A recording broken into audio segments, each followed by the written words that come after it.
It's all about the contact from Burke. What position was Carranza in then? He's looking for Chicharito.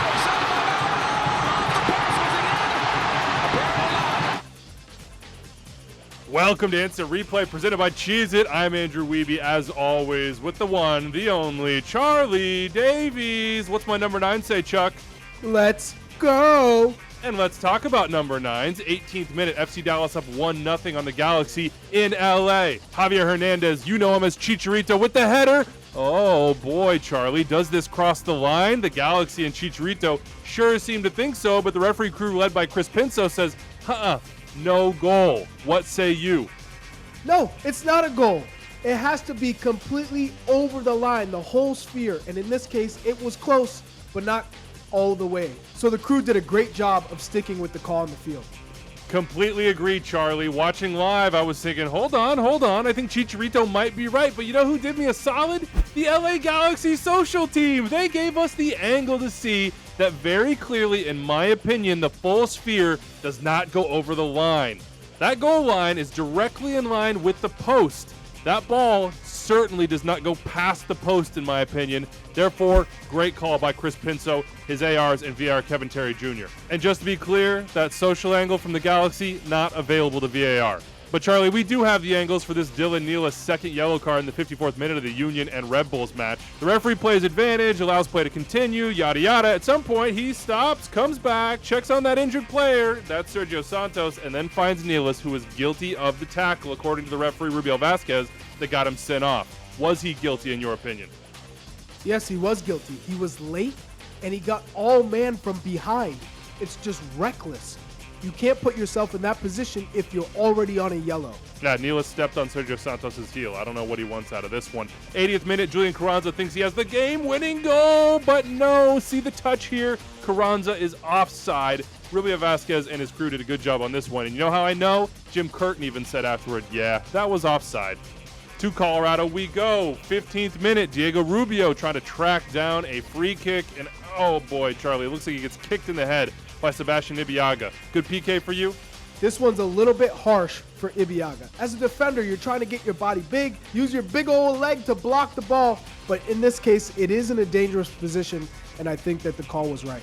Completely agree, and I've been convinced by producer Rich this 24th minute PK on Francisco Ginella was right as well. Initially, Charlie, you and I were like, hold on, shoulder to shoulder, man. But the more you think about it, even though the ball is a little bit further away from Lewis than he would have liked, he's still trying to get to the ball. He's playing the ball. Ginella, he is not playing the ball. He's playing the man. He comes in to take him down. Had he had an opportunity to win this ball following the shoulder to shoulder, I might have said, you know what, let that one go. But as it stands, well done on both these PK calls from Ted Uncle.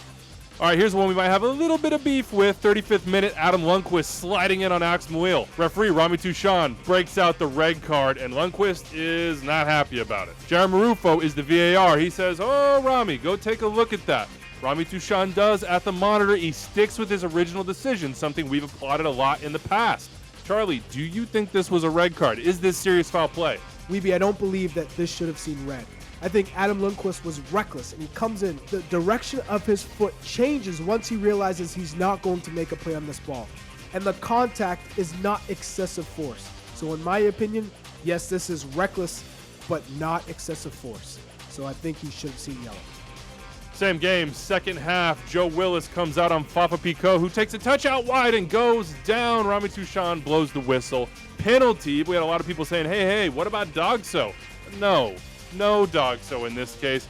Fafa takes that touch way wide, and you can see the Nashville defenders coming in behind to cover the goal line. Now, the PK itself. I don't actually see an angle that shows me definitively that there is contact on Fafa Picault. It's sort of implied. I think it happens based on how everything goes down. I also don't see any angles that show Joe Willis definitely did not touch Fafa Picault. So, if you're thinking about this in terms of VAR and video review, it makes sense that the call on the field stands. Well done to the crew on this one. And Charlie, I think well done to Torrey Pinso, the referee in the Chicago-Cincinnati game, on this 94th minute PK shout from Shaqiri as Chicago try to find the equalizer. He goes down under pressure from Nick Hagelin, but I don't know, man. Looks like he takes his legs up there, puts out the landing gear. Yeah, for me, this is a dive. He sees the tackle coming, and he jumps down and anticipates it. This is a very good call from Torrey Pinso to see it. She was there, as you can see, locked in, and makes the no call. Well done. Big call in that Austin RSL game. Austin up 1-0 on the road. They need road points. We know that. RSL need home points. They have an amazing atmosphere at the Riot. Bobby Wood's in on goal, and Daniel Pereira is trying to chase him down. Only he knows he's not going to get him. So what's he do? He puts a hand in his back and he pushes him. That is denial of a goal-scoring opportunity. Dead to rights. No doubt about that. The question is, where did it happen on the field? Now, the whistle doesn't get blown live from referee Lucas Spalla, but you can tell he's in communication with his AR. They're talking via their headsets. After a short communication, he comes back, he issues the foul outside the penalty area, which is absolutely correct in my opinion, and sends Pereira off. I think this is well done all around from this refereeing crew. Wiebe, you're spot on. Daniel Pereira makes contact to try and put off Bobby Wood. But Bobby Wood, being a cheeky, smart attacker that he is, feels the contact and goes down. But the contact was initiated at the top of the penalty box. So it's a free kick and it's a red card because he's not attempting to play the ball. So therefore, they got this call right in the end. Process matters, Charlie. The process from video review is now happening in Atlanta from a centralized facility. Let's talk about a play that would have had Sounders fans going absolutely crazy had they not come back and won 3-1 at home. 34th minute, Robin Ludd gets a goal here after a potential offside shout on Franco Fragapane. What do you think? Sounders fans, they'll tell you, this is offside, and clearly so. I think I disagree with them, but I'm curious what you'd say. I'd say Fragapane is definitely leaning in an offside position. His feet might be in line with the last defender, but I think his upper body, his shoulder, which can play, is in an offside position.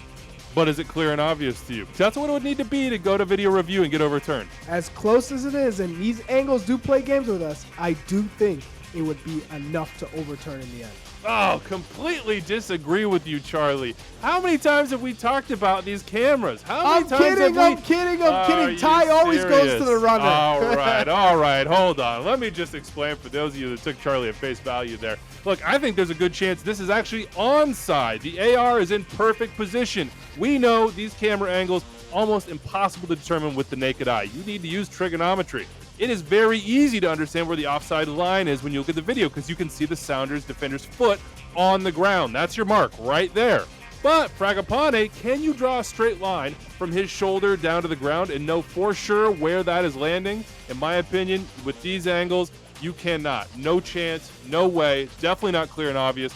Maybe even offside. We'll look for our favorite Twitter account at Offside Modeling, Soccer Photogrammetry, to go do the math and tell us who's right in this situation. But I think it was well done by the crew and well done by their video review centralized out there in Atlanta. Another offside one to finish this off, Charlie. Tell me what you think. 75th minute, this is the game-tying goal for the Vancouver Whitecaps. It counts. Do you think it should have counted?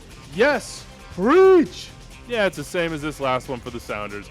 He looks to be in an onside position either way. It's not clear and obvious, so the goal stands. Well done to that referee crew as well, and thank you to all you who hit us up with plays to review for the weekend. It is very, very helpful. Here's our Twitter handles if you'd like to do so next weekend, and big thanks to our producer, Rich Hernandez, and our editor, Phil Lavanco. For Charlie Davies, I'm Andrew Wiebe. We'll see you next time.